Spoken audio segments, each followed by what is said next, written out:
Police के लोग truck गिनने का काम करते हैं और वैसे माफियाओं से पैसा वसूलने का काम करते हैं। तो उनका फोकस पॉइंट है वसूली। सोना लूटने का काम कर रहे हैं, पैसे लूटने का काम कर रहे हैं, डाका डालने का काम कर रहे हैं। वो ट्रक गिनते हैं लोग, कितना ट्रक पार हुआ, कौन नंबर का ट्रक पार हुआ, बुंडू से कितना ट्रक पार हुआ।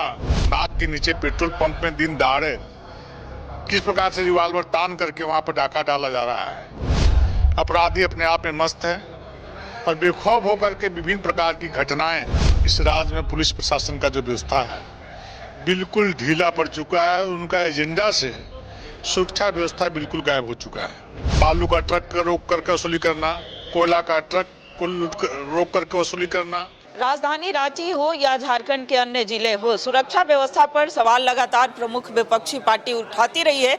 और हमारे साथ बीजेपी के प्रदेश अध्यक्ष आदित्य साहू जी हैं।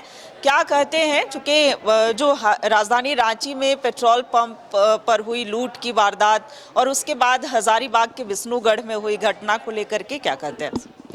देखिए, जिस प्रकार से इस राज्य में पुलिस प्रशासन का जो व्यवस्था है बिल्कुल ढीला पड़ चुका है। उनका एजेंडा से सुरक्षा व्यवस्था बिल्कुल गायब हो चुका है।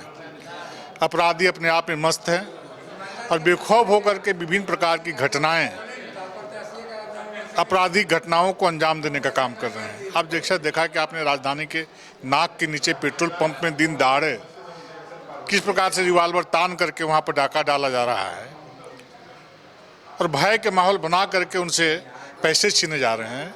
काउंटर से पैसे निकाले जा रहे हैं, पॉकेट से पैसे निकाला जा रहा है। जब राजधानी की स्थिति है तो पूरे राज्य की क्या स्थिति है?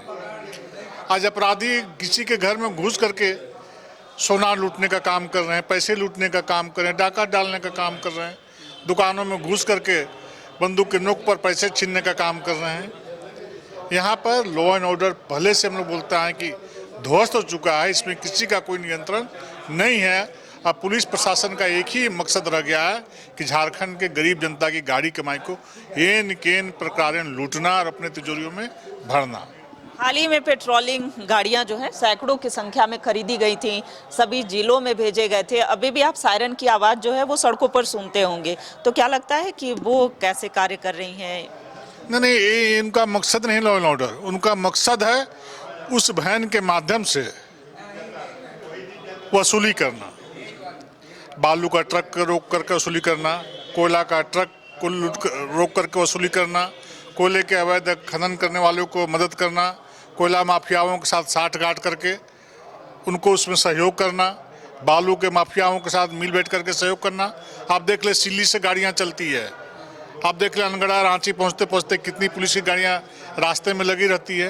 वो ट्रक गिनते हैं लोग, कितना ट्रक पार हुआ, कौन नंबर का ट्रक पार हुआ, बुंडू से कितना ट्रक पार हुआ, पलामू में जाए, जिधर भी जाए जहाँ बड़ी बड़ी नदियाँ हैं, तो पुलिस के लोग ट्रक गिनने का काम करते हैं और वैसे माफियाओं से पैसा वसूलने का काम करते हैं।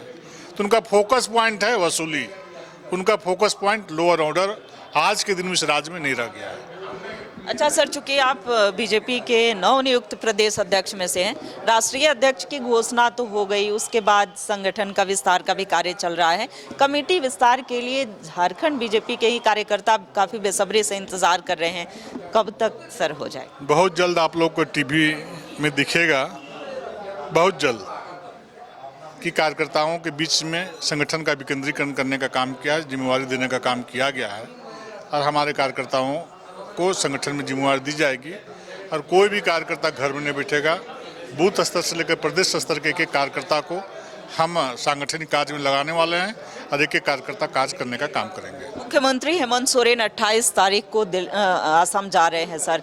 चूंकि असम में जेएमएम चुनाव लड़ रही है, हालांकि कांग्रेस और जेएमएम में बयानबाजी का दौर भी जारी है। इस बीच क्या कहेंगे, कितना जो है इनका कद बढ़ पाएगा या जेएमएम कितनी सीटें ले पाएंगी, हासिल कर पाएंगे? नहीं, असम में तो झारखंड मुक्ति मोर्चा को दूर दूर तक कहीं कोई सीट लेता हुआ दिखाई नहीं पड़ता हूँ। और यदि सीट किसी को मिलेगा तो भारतीय जनता पार्टी को और देश के यशस्वी प्रधानमंत्री आदरणीय नरेंद्र मोदी जी के नेतृत्व में जो इस देश में सरकार चल रही है और उस राज्य में असम में हेमंत जी के नेतृत्व में जो सरकार चल रही है, वहाँ की जनता सर आंखों पे बिठा कर रखे हुए है और वहाँ पर भारतीय जनता पार्टी के नेतृत्व में सरकार बनेगी।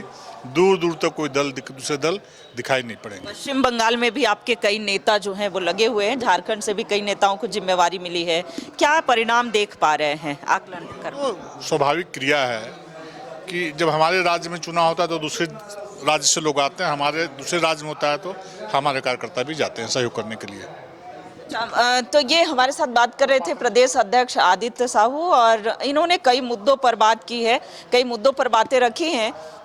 सर, अगर झारखंड सरकार, ये अंबा प्रसाद की ही बात करें, चूंकि कांग्रेस जो है सत्ता में सहयोगी दल के रूप में है, योगेंद्र प्रसाद को जैसे पार्टी से निष्कासित किया गया, लगातार उनकी बेटी पूर्व विधायक जो अंबा प्रसाद हैं वो सरकार पर हमलावर दिख रही है, प्रशासन पर हमलावर दिख रही हैं, तो क्या कहेंगे योगेंद्र प्रसाद के लिए और अंबा के लिए? नहीं तो हम लोग इस तरह की बातें पहले से सरकार को बोलते आए हैं। अब खुद सरकार जिसके समर्थन से चल रही, कांग्रेस के लोग बोल रहे हैं, कांग्रेस की माननीय विधायक बोल रही हैं, तो स्वाभाविक है कि सरकार का जो मूल उद्देश्य था उससे भटक चुकी है और जो काम करना चाहिए नहीं करके इधर उधर बातें करके, इधर उधर काम करके अपना समय व्यतीत कर रही है। इसलिए उस प्रकार का अन्याय अत्याचार हुआ है। तो अम्बा प्रसाद जी ने मुखरता के साथ जो हकीकत है सरकार का उसको अपने मुखारबिंद से व्यक्त करने का काम किया है। हताशा मिश्रा को हताशा मिश्रा कहा है, क्या लगता है कि सही में? हताशा मिश्रा जी को जिस प्रकार से मुस्तैदी के साथ लॉ एंड ऑर्डर को दुरुस्त करना चाहिए, मुझे लगता है कहीं न कहीं बहुत बुरी तरह से इस लॉ ऑर्डर को ठीक करने में फेल हुई है। चलिए, तो सर का धन्यवाद। हमारे साथ बात कर रहे थे बीजेपी के प्रदेश अध्यक्ष आदित्य साहू, जो कि राज्यसभा के सांसद भी हैं। इन्होंने कई मुद्दों पर बात की है। कैमरा पर्सन अभय के साथ रुचि शर्मा, न्यूज़ 11 भारत, रांची।